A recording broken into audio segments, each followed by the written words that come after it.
বুৰ্কাত দুদিনীয়া আত্মৰক্ষাৰ প্ৰশিক্ষণ শিবিৰ প্ৰায় ৭০ গৰাকী ছাত্ৰ ছাত্ৰীৰ অংশগ্ৰহণ মাষ্টাৰ দেৱজিৎ গগৈৰ প্ৰশিক্ষণ প্ৰদান কামৰূপ জিলাৰ অন্তৰ্গত বুৰ্কা সাতগাঁও উচ্চতৰ মাধ্যমিক বিদ্যালয়ৰ প্ৰাংগণত বৃহস্পতিবাৰৰ পৰা দুদিনীয়াকৈ অনুষ্ঠিত হৈছে আত্মৰক্ষাৰ প্ৰশিক্ষণ শিবিৰ সাংস্কৃতিক কৰ্মী ধনেশ্বৰ ডেকাৰ নেতৃত্বত তথা বুৰ্কা স্পৰ্টছ ক্লাবৰ উদ্যোগত অনুষ্ঠিত এই শিবিৰত অংশগ্ৰহণ কৰিলে অঞ্চলটোৰ প্ৰায় ৭০ গৰাকী ছাত্ৰ ছাত্ৰীয়ে আত্মৰক্ষাৰ প্ৰশিক্ষণ শিবিৰটো আনুষ্ঠানিকভাৱে শুভ উদ্বোধন কৰে ITF টাংচুডু স্পৰ্টছ এছ'চিয়েশ্যন অৱ আছামৰ সম্পাদক মাষ্টাৰ দেৱজিৎ গগৈয়ে ছাত্ৰ ছাত্ৰীসকলক আত্মৰক্ষাৰ প্ৰশিক্ষণ প্ৰদান কৰিলে মাষ্টাৰ দেৱজিৎ গগৈৰ লগতে অৰ্জুন দাস মহম্মদ মনোহৰ হুছেইনৰ দৰে অভিজ্ঞ সমৰকলা প্ৰশিক্ষকে শিবিৰৰ উদ্বোধনী অনুষ্ঠানৰ আঁত ধৰে ধনেশ্বৰ ডেকাই প্ৰশিক্ষণ শিবিৰটোত সক্ৰিয়ভাৱে জড়িত হৈ আছে বুৰ্কা স্পৰ্টছ ক্লাবৰ টুলু ডেকা ঋষিকেশ দাস মৃণাল দাস বিকি কলিতা কিশোৰ কলিতাৰ দৰে সক্ৰিয় ক্ৰীড়া সংগঠক আয়োজকৰ হৈ শিবিৰত অংশগ্ৰহণ কৰা খেলুৱৈ প্ৰশিক্ষক তথা অভিভাৱকসকলক কৃতজ্ঞতা জ্ঞাপন কৰিলে ধনেশ্বৰ ডেকাই আমি দুদিনীয়াকৈ বুৰ্কা সাতগাঁও উচ্চতৰ মাধ্যমিক বিদ্যালয়ত সেল্ফ ডিফেন্সৰ ওপৰত দুদিনীয়াকৈ এটা ট্ৰেইনিং কেম্প আয়োজন কৰিছিলোঁ আৰু এই কেম্পটো মূলতঃ আয়োজন কৰিছিলোঁ আমাৰ ছাত্ৰ ছাত্ৰীসকলক যাতে আত্মৰক্ষাৰ ক্ষেত্ৰত কিছু প্ৰশিক্ষণ দিয়াৰ ব্যৱস্থা কৰিব পাৰি আৰু এখন সুস্থ আৰু সজাগ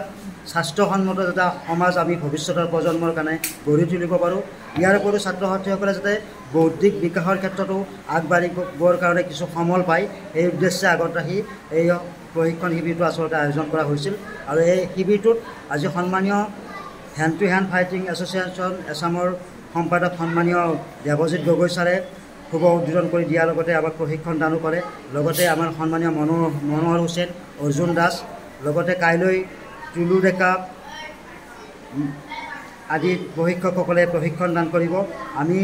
সন্মানীয় আমাৰ ছাত্ৰ ছাত্ৰীসকল আৰু অভিভাৱকসকলৰ প্ৰতি আমি অনুপ্ৰাণিত তেখেতসকলৰ সহযোগিতাৰ কাৰণে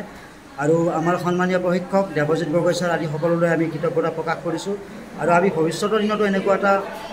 প্ৰশিক্ষণৰ জৰিয়তে আমি ভৱিষ্যত প্ৰজন্মক আগুৱাই নিবৰ কাৰণে সাজু থাকিম আমি সকলোৰে সহযোগিতা কামনা কৰিছোঁ গ্ৰীষ্মকালীন বন্ধৰ সময়ছোৱাত ছাত্ৰ ছাত্ৰীসকলৰ বাবে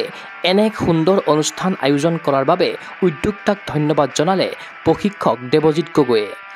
লগতে এনে প্ৰশিক্ষণৰ জৰিয়তে অনাগত সময়ত অনুষ্ঠিত হ'ব লগা প্ৰতিযোগিতাসমূহত যাতে বুৰ্কা অঞ্চলৰ পৰা অভিলেখ সংখ্যক খেলুৱৈয়ে প্ৰতিনিধিত্ব কৰিব পাৰে তাৰ আশা প্ৰকাশ কৰিলে সমৰকলাৰ প্ৰশিক্ষকগৰাকীয়ে আজি বুৰ্কা সেল্ফ ডিফেন্স ক্লাবৰ উদ্যোগত দুদিনীয়াকৈ আয়োজন কৰা সমৰকলাৰ আত্মৰক্ষাৰ প্ৰশিক্ষণ শিবিৰত বুৰ্কা অঞ্চলৰ শতাধিক ছাত্ৰ ছাত্ৰীয়ে ইয়াত অংশগ্ৰহণ কৰে আজি দেখি খুবেই ভাল লাগিছে এই গৰমৰ বন্ধটো তেওঁলোকে বেলেগ কাম বাদ দি পিনি সমৰকলা প্ৰশিক্ষণত আহি তেওঁলোকে সহযোগ কৰাৰ কাৰণে এই অনুষ্ঠানটোৰ উদ্যোক্তাসকলক মোৰ ফালৰ পৰা আন্তৰিক ধন্যবাদ জ্ঞাপন কৰিছোঁ লগতে সমূহ ক্লাবৰ যিসকল সদস্য লগতে যিসকল প্ৰশিক্ষক আৰু অভিভাৱকসকলক সকলোকে মোৰ ফালৰ পৰা ধন্যবাদ জনাইছোঁ যাতে এই প্ৰশিক্ষণৰ পৰাই আমাৰ আগন্তুক দিনত হ'ব লগা বিভিন্ন খেলত এই অঞ্চলৰ পৰাই যাতে আমাৰ ছাত্ৰ ছাত্ৰীবিলাক খেলুৱৈসকল ওলাই যাব পাৰে তাৰে মই আশা ৰাখিম ধন্যবাদ ক্ৰীড়া অনুৰাগীৰ আশা যি উদ্দেশ্য আগত ৰাখি বুৰ্কা স্পৰ্টছ ক্লাবে এই আত্মৰক্ষাৰ প্ৰশিক্ষণ শিবিৰৰ আয়োজন কৰিছে সেয়া হওক সাফল্যমণ্ডিত আত্মৰক্ষাৰ কৌশল আহৰণেৰে ক্ৰীড়াংগনত সুদক্ষ হৈ পৰক বুৰ্কা অঞ্চলৰ নৱপ্ৰজন্ম news desk report Google sports এনে